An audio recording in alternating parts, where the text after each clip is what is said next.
दोस्तों आज का हमारा टॉपिक है UP board solution class 12 biology का चैप्टर 1 रिप्रोडक्शन इन ऑर्गेनिज्म यानी कि जीवों में जन्म। तो दोस्तों आज की वीडियो में हम परीक्षा उपयोगी प्रश्नोत्तर को जानेंगे, बहुविकल्पीय प्रश्न जो हमारे बोर्ड एग्जाम में पूछा जाता है। तो हमारा क्लास 12 बायोलॉजी चैप्टर 1 जीवों में जनन के जो सभी महत्वपूर्ण बहुविकल्पीय प्रश्न हैं, आज की वीडियो में उन सभी को जानेंगे। तो आइए वीडियो को करते हैं स्टार्ट। देखिए बहुविकल्पीय प्रश्न। प्रश्न पहला हमारा क्या है, देखिए पौधों के निम्नलिखित अंगों में कौन सा कायिक प्रजनन के लिए सर्वाधिक अनुकूल है। मतलब पौधों के जो अंग लिखे हैं इनमें से कौन सा अंग कायिक प्रजनन के लिए सबसे अधिक उपयोगी या अनुकूल है। का ऑप्शन है जड़, और खा है तना, और गा है पत्ती, और घा है पत्र प्रकलिका। तो देखिए यहाँ पे जो सही ऑप्शन होगा ऑप्शन नंबर खा, तना। तो इस पर हम सही का टिक लगाएंगे। अगला प्रश्न देखिए, दूसरा देखिए शकरकंद एवं डहेलियों में कायिक जनन होता है। तो देखिए शकरकंद और डहेलिया में कायिक जनन किसके द्वारा होता है। का पत्तियों द्वारा, खा दिया है पुष्पों द्वारा, गा दिया है जड़ों द्वारा, और घा दिया है तनों द्वारा। तो यहाँ पे भी ऑप्शन नंबर खा हमारा सही रहेगा, पुष्पों द्वारा। तो इस पर हम सही का टिक लगाएंगे। अगला प्रश्न देखिए, प्रश्न संख्या 3 देखिए निम्नलिखित में कृत्रिम कायिक प्रवर्धन संभव है। का ऑप्शन है आलू में, खा अजूबा में, गा आम में, और घा प्याज में। तो यहाँ पे भी ऑप्शन नंबर गा हमारा सही रहेगा, ऑप्शन नंबर गा आम में। कायिक प्रवर्धन मतलब जो जो बाह्य द्वारा जो कायिक प्रवर्धन का मतलब जैसे कि जो बाहर के पौधों से उत्पन्न होते हैं, जैसे उनकी जो गुठली होती है उससे उत्पन्न हो जाते हैं वो। तो इस प्रकार से यहाँ पे जो कायिक प्रवर्धन होगा, कृत्रिम कायिक प्रवर्धन होगा, आम होगा। क्योंकि आम के तने को किसी अगर अलग पौधे पर काट के लगाते हैं तो वहाँ पे भी पकड़ लेता है। तो ऑप्शन नंबर ग यहाँ पे हमारा सही होगा, इस पर हम सही का टिक लगाएंगे। अगला प्रश्न देखिए, प्रश्न संख्या 4, इनमें कौन केवल एक बार अपने जीवन काल में पुष्प पैदा करता है। ए है बांस, बी है आम, और सी है लीची, और डी है जामुन। तो देखिए जो बांस है वो अपने जीवन काल में एक बार पुष्प पैदा करता है। तो ऑप्शन नंबर ए यहाँ पे हमारा जो होगा सही होगा। अगला प्रश्न देखिए, ऋतु ऋतुनाव चक्र किसमें होता है। ए मनुष्यों में, बी बंदर में, सी चिंपैंजी में, और डी इन सब में। तो देखिए जो ऋतुस्राव होता है, ऋतुनाव यहाँ पे लिखा है कि ऋतुस्राव ऋतुनाव एक ही है। तो यहाँ पे देखिए डी ऑप्शन इन सभी में होता है। तो यहाँ पर हम सही का ऑप्शन लगाएंगे डी पर। अगला प्रश्न देखिए, मनुष्य के युग्मकों में गुणसूत्रों की संख्या होती है। ए ऑप्शन है 21, सी है 44, और फिर बी है 23, और डी है 46। तो कह रहा है मनुष्य के युग्मकों में। तो यहाँ पे देखिए बाई जो होती है 23 जोड़ी गुणसूत्र होता है, यानी 46 गुणसूत्रों की संख्या कितनी 46 हो जाएगी। तो यहाँ पे हमारा ऑप्शन नंबर डी सही होगा, इस पर हम सही का टिक लगाएंगे। अगला प्रश्न देखिए, इनमें कौन अंडप्रजक प्राणी है।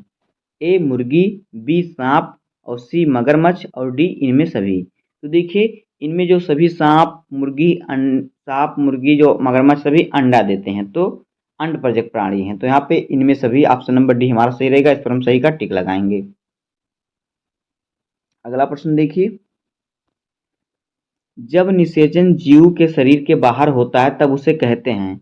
ए बाह्य निषेचन, बी अनिषेक जनन, सी आंतरिक निषेचन, और डी इनमें से कोई नहीं। तो देखिए जब निषेचन शरीर के बाहर होता है तो उसे बाह्य निषेचन कहते हैं। तो यहाँ पे हमारा ऑप्शन नंबर ए सही रहेगा, इस पर हम सही का टिक लगाएंगे। अगला प्रश्न देखिए, युग्मक स्थानांतरण हो सकता है। युग्मक स्थानांतरण हो सकता है।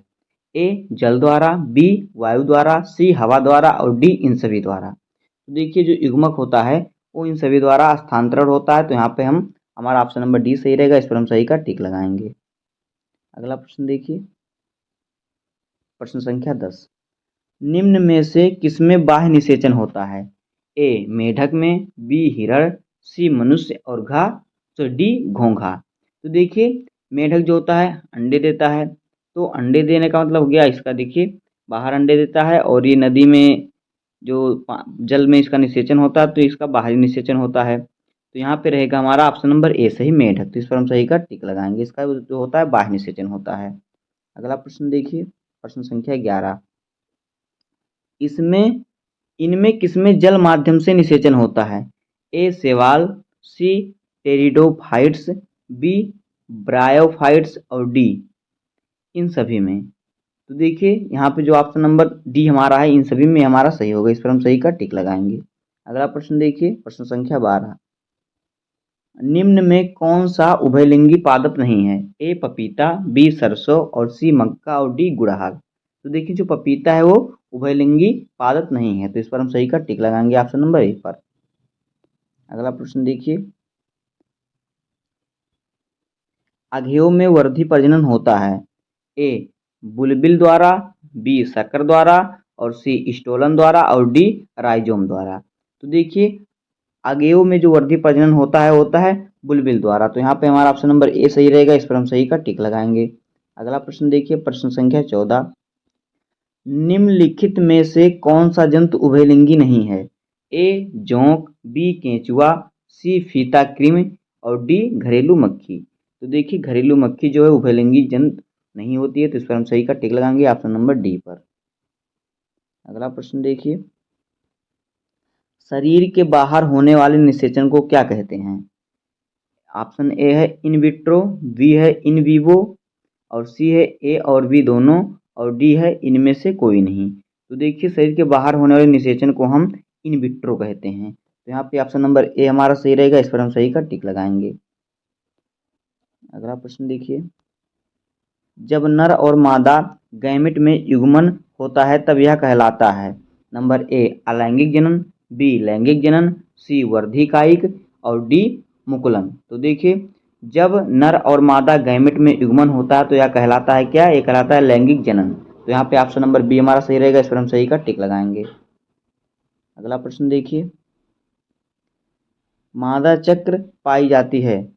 ए गाय में मध्य चक्र पाई जाती है गाय में, बी भेड़ में, सी कुत्ता में और डी इन सभी में। तो मध्य चक्र जो है इन सभी में पाई जाती है, तो यहाँ पे हमारा ऑप्शन नंबर डी सही रहेगा, इस पर हम सही का टिक लगाएंगे। अगला प्रश्न देखिए,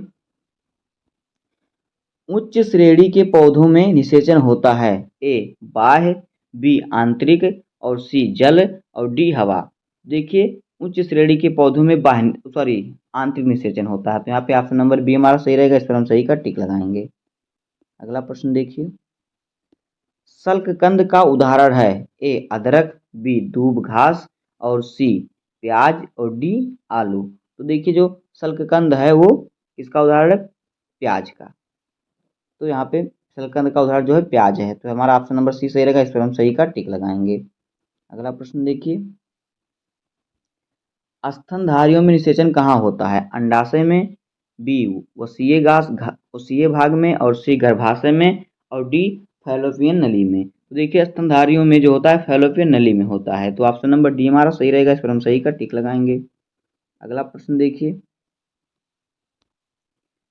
प्राकृतिक अनिषेक जनन पाया जाता है? ए मक्खी में, बी मधुमक्खी में, सी मच्छर में और डी इनमें सभी में। तो देखिए प्राकृतिक अनिषेक जनन जो है मधुमक्खी में पाया जाता है, तो ऑप्शन नंबर बी हमारा सही रहेगा, इस पर हम सही का टिक लगाएंगे। अगला प्रश्न देखिए, द्विनिषेचन का परिणाम होता है? ए बीजपत्र, बी बीजांडकाय, सी भ्रूणपोष और डी भ्रूण। तो देखिए यहाँ पे जो सही ऑप्शन होगा ऑप्शन नंबर सी भ्रूणपोष, तो इस पर हम सही का टिक लगाएंगे। अगला प्रश्न देखिए, बीजाणुओं द्वारा जनन करने वाले पौधे जैसे मार्स फर्न सामान्यतः किस समूह में रखे जाते हैं? ए स्पोरोफाइट्स, बी थैलोफाइट्स और सी क्रिप्टोगेम्स और डी ब्रायोफाइट्स। तो देखिए यहाँ पे जो सही ऑप्शन होगा ऑप्शन नंबर सी क्रिप्टोगेम्स। जो बीजाणु द्वारा जनन करने वाले पौधे होते हैं जैसे मार्स फर्न और सामान्यतः ये क्रिप्टोगेम्स समूह में रखे जाते हैं, तो ऑप्शन नंबर सी हमारा सही रहेगा, इस पर हम सही का टिक लगाएंगे। अगला प्रश्न देखिए, ये परिवर्तन जो लार्वा को वयस्क में परिवर्तित करता है कहलाता है? ए ऑप्शन है मेटाजेनेसिस, बी है एकांतरण और सी है कायांतरण और डी है मेटास्टोसिस। तो देखिए जो परिवर्तन लार्वा को वयस्क में परिवर्तित करता है वो कहता है कायांतरण कहलाता है, तो ऑप्शन नंबर सी हमारा सही रहेगा, इस पर हम सही का टिक लगाएंगे। अगला प्रश्न देखिए, भ्रूणपोष में कितने क्रोमोजोम होते हैं? A N, B 2n, C 3n और डी ए बी दोनों। तो देखिए जो भ्रूण पोष में 3n क्रोमोजोम होते हैं, तो यहाँ पे ऑप्शन नंबर सी हमारा सही रहेगा। इस पर हम सही का टिक लगाएंगे। अगला प्रश्न देखिए, जब संतति की उत्पत्ति एकल जनक द्वारा होती है तब यह कहलाता है? ए ऑप्शन है लैंगिक जनन, बी है अलैंगिक जनन, सी है ए और बी दोनों और डी है आंतरिक जनन। तो देखिए जो जब संतति की उत्पत्ति एकल जनक द्वारा होती है तो उसे क्या कहते हैं? अलैंगिक जनक। तो यहाँ पे हमारा ऑप्शन नंबर बी सही रहेगा। इस पर हम सही का टिक लगाएंगे। अगला प्रश्न देखिए, इनमें से कौन सा नर युग्मक से संयोजन कर भ्रूणकोष बनाता है? ए है अनिषेचित अंड, बी है सहायक कोशिका, सी है एंटीपोडल्स और डी है द्वितीयक केंद्रक। तो यहाँ पे जो सही ऑप्शन हो जाएगा ऑप्शन नंबर डी द्वितीयक केंद्रक। तो इस पर हम सही का टिक लगाएंगे। अगला प्रश्न देखिए, स्तनधारी के शुक्राणु के मध्य भाग में क्या पाया जाता है? ए है केंद्रक और बी है रसधानी, सी है माइटोकॉन्ड्रिया और डी है सेंट्रियोल। तो देखिए यहाँ पे जो सही ऑप्शन हो जाएगा, स्तनधारी के शुक्राणु के मध्य भाग में माइटोकॉन्ड्रिया पाया जाता है। तो यहाँ पे ऑप्शन नंबर सी हमारा सही रहेगा। इस पर हम सही का टिक लगाएंगे। अगला प्रश्न देखिए, चमगादड़ द्वारा परागण कहलाता है? ए आर्नोथोफिली और बी एंटोमोफिली और सी किरोप्टोफिली और डी हाइड्रोफिली। तो देखिए यहाँ पे जो सही ऑप्शन हो जाएगा किरोप्टेरोफिली। तो यहाँ पे सही ऑप्शन सी हो जाएगा। इस पर हम सही का टिक लगाएंगे। अगला प्रश्न देखिए, जनक समान जीव प्राप्त हो सकता है? ए बीज में, बी युग्मनज में और सी युग्मकों में और डी विखंडन में। तो यहाँ पे जो हमारा सही ऑप्शन हो जाएगा विखंडन से। तो ऑप्शन नंबर डी हमारा सही होगा। इस पर हम सही का टिक लगाएंगे। जनक के समान जीव विखंडन से प्राप्त हो सकते हैं। अगला प्रश्न देखिए, द्विखंडन किसमें पाया जाता है? ए अमीबा में, बी पैरामीशियम में, सी जलकुंभी में और डी अमीबा तथा पैरामीशियम दोनों में। तो देखिए जो द्विखंडन होता है अमीबा तथा पैरामीशियम दोनों में पाया जाता है। तो यहाँ पे ऑप्शन नंबर डी हमारा सही रहेगा। इस पर हम सही का टिक लगाएंगे। अगला प्रश्न देखिए, मुकुलन द्वारा जनन किसमें होता है? ए ईस्ट में और बी म्यूकर में, सी पाइनस में और डी फर्न में। तो देखिए ईस्ट में जो होता है मुकुलन द्वारा जनन होता है। तो ऑप्शन नंबर ए हमारा सही रहेगा। इस पर हम सही का टिक लगाएंगे। अगला प्रश्न देखिए, ईस्ट में प्रजनन मुख्यतः किसके माध्यम से होता है? ए मुकुलन द्वारा, बी विखंडीकरण द्वारा, सी परागण द्वारा और डी इन सभी के द्वारा। तो यहाँ पे जो सही ऑप्शन हो जाएगा ऑप्शन नंबर ए मुकुलन द्वारा। तो इस पर हम सही का टिक लगाएंगे। अगला प्रश्न देखिए, युग्मक सामान्यतः नियम किसी प्रकार के होते हैं? युग्मक सामान्यतः किस प्रकार के होते हैं? तो ए हैप्लॉइड यानी एक गुणक, बी है डिप्लॉइड यानी द्विगुणक और सी है पॉलिप्टाइड यानी कि बहुगुणक और फिर डी है नलिप्टाइड यानी कि आगुणक। तो देखिए यहाँ पे जो सही ऑप्शन होगा ऑप्शन नंबर ए हो जाएगा एक गुणक हैप्लॉइड। तो ऑप्शन नंबर ए हमारा सही होगा। इस पर हम सही का टिक लगाएंगे। अगला प्रश्न देखिए, निम्नांकित किसमें पादप काय अगुणित होता है? ए शैवाल में, बी कवक में और सी ब्रायोफाइट्स में और डी इन सभी में। तो देखिए कवक, शैवाल, ब्रायोफाइट में जो होता है पादप काय अगुणित होता है। तो हमारा ऑप्शन नंबर डी सही रहेगा इन सभी में। तो इस पर हम सही का टिक लगाएंगे। अगला प्रश्न देखिए, अदरक में कायिक प्रवर्धन किसके द्वारा होता है? ए राइजोम, बी जड़, सी ट्यूबर और डी बल्ब। तो देखिए यहाँ पे जो सही ऑप्शन हो जाएगा ऑप्शन नंबर ए राइजोम द्वारा अदरक में प्रवर्धन होता है कायिक प्रवर्धन। तो इस पर हम सही का टिक लगाएंगे ऑप्शन नंबर ए पर। अगला प्रश्न देखिए, कंद किसका रूपांतरण है? ए कली का, बी तना का और सी जड़ का और डी संचयित जड़ का। तो यहाँ पे जो सही ऑप्शन होगा ऑप्शन नंबर सी जड़ का। तो इस पर हम सही का टिक लगाएंगे। जड़ जो कंद होता है जड़ का रूपांतरण होता है। अगला प्रश्न देखिए,